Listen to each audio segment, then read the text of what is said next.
بين الوداد الرياضي البيضاوي وكذلك إنيامبا النيجيري، التعادل 0-0. هدف أول لمصلحة الوداد البيضاوي، لأن الفار تدخل.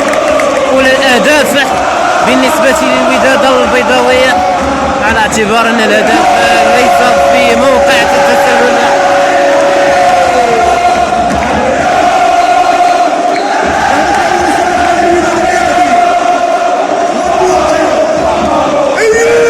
العمرود يسجل هدفا أول لمصلحة الوداد البيضاوي في أولى البدايات في 5 دقائق.